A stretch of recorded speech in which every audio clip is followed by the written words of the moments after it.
नमस्कार प्यारे बच्चों, आप सबका जे सर एकेडमी के अंतर्गत हार्दिक स्वागत है।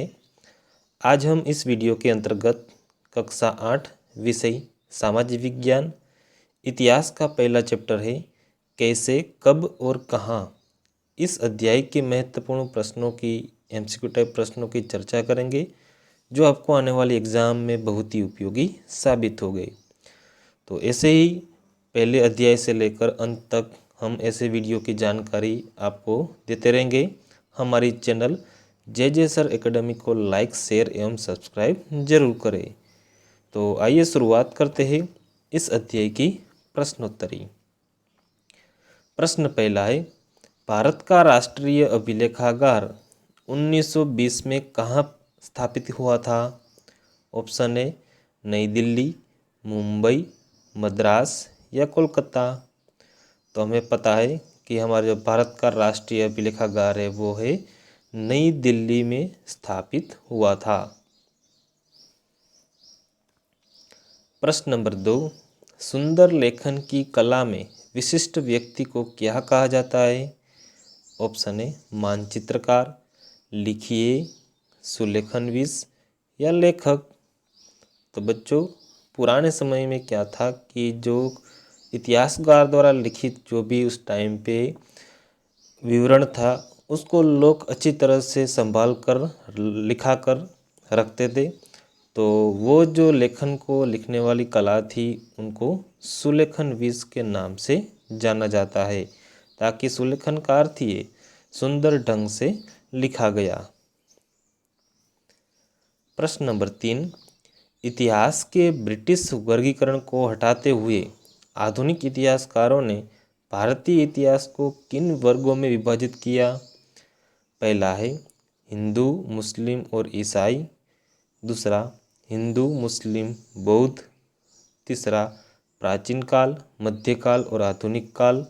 चौथा प्रारंभिक काल, प्राचीन काल और मध्यकाल। तो ध्यान रखना है बच्चों, यहाँ पे हमारे आधुनिक इतिहासकारों ने जो भारतीय इतिहास को 3 वर्गों में विभाजित किया था वो था प्राचीन काल, मध्यकाल और आधुनिक काल, है ना। तो ध्यान रखना है, ऑप्शन 3 है यहाँ पे करेक्ट है।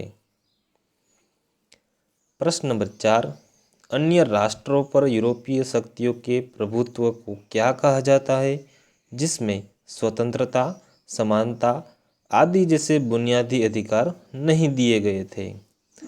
ऑप्शन ए राष्ट्रीयता कहा जाता है, उपनिवेशवाद कहा जाता है, उदारवाद कहा जाता है या समाजवाद कहा जाता है। राइट आंसर आएगा उसे कहा जाता है उपनिवेशवाद। आगे बढ़ते हैं प्रश्न नंबर 5 की तरफ। 1773 में भारत का पहला ब्रिटिश गवर्नर जनरल कौन था? Option A Robert Clive, Lord Ripon, Curzon या वॉरेन हेस्टिंग्स। तो राइट आंसर आएगा बच्चों, एकदम आसान सा सवाल है। तो पहला ब्रिटिश गवर्नर था वो था वॉरेन हेस्टिंग्स। प्रश्न नंबर 6, जेम्स मिल ने भारतीय इतिहास को 3 वर्गों में विभाजित किया। निम्नलिखित में से वे कौन 3 वर्ग है? पहला है हिंदू, मुस्लिम और ईसाई। दूसरा हिंदू, मुस्लिम और ब्रिटिश। तीसरा हिंदू, मुस्लिम और बौद्ध। चौथा हिंदू, मुस्लिम और जैन धर्म। तो जेम्स मिल ने जो भारतीय इतिहास को जो वर्गीकरण किया था वो 3 वर्ग थे, हिंदू, मुस्लिम और ब्रिटिश, यानी ऑप्शन नंबर 2 है वो करेक्ट है। प्रश्न नंबर 7, इनमें से किसको लगता था कि सही तरह से शासन करने के लिए सर्वेक्षण करना जरूरी है?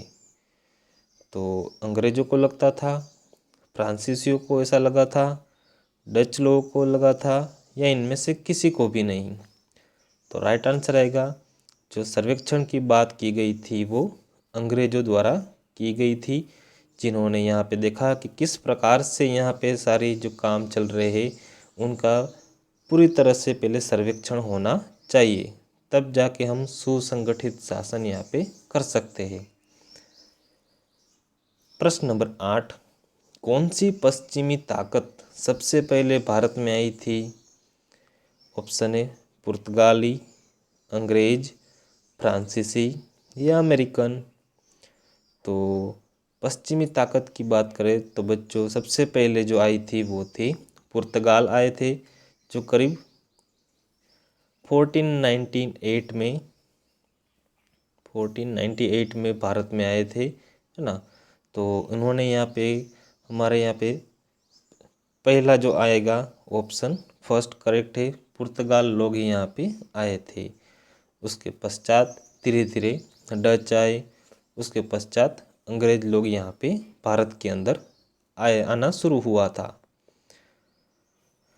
प्रश्न नंबर 9, रॉबर्ट क्लाइव ने किसको हिंदुस्तान के नक्शे बनाने का काम सौंपा था? तो हिंदुस्तान का जो नक्शे का काम सौंपा था, ऑप्शन है इंदुलेखा को, अल इदरीसी को, रेनेल को या स्टीफन को। राइट आंसर रहेगा रेनेल को। प्रश्न नंबर 10, स्कॉटलैंड के अर्थशास्त्री और राजनीतिक दार्शनिक का नाम बताइए। ऑप्शन है William Jones, James Mill, Robert Clive या वॉरेन बफेट। राइट आंसर रहेगा तो स्कॉटलैंड के जो अर्थशास्त्री और राजनीतिक दार्शनिक थे वो थे जेम्स मिल। प्रश्न नंबर 11, ब्रिटेन की रानी विक्टोरिया का तीसरा बेटा राजकुमार आर्थर को कौन सी पदवी दी गई थी? ऑप्शन है महाराजाधिराज की, राजाओं का राजा की, ड्यूक ऑफ नॉट की या जनरल की। राइट आंसर रहेगा ब्रिटेन की रानी जो विक्टोरिया थी उनकी तीसरा बेटा, जिनको ड्यूक ऑफ नॉट की पदवी दी गई थी। प्रश्न नंबर 12, जेम्स मिल द्वारा लिखित पुस्तक का नाम बताइए। Option A a history of great Britain, second a history of British India, third a history of British people, fourth इनमें से कोई नहीं। तो राइट आंसर आएगा जेम्स मिल द्वारा जो लिखित पुस्तक थी वो थी a history of British India. तो यहाँ हमारा आज का अध्याय कैसे, कब और कहाँ MCQ प्रश्नोत्तरी पूर्ण होती है। यदि हमारा वीडियो आपको पसंद आया हो, लाइक, शेयर एवं सब्सक्राइब जरूर कीजिए। धन्यवाद।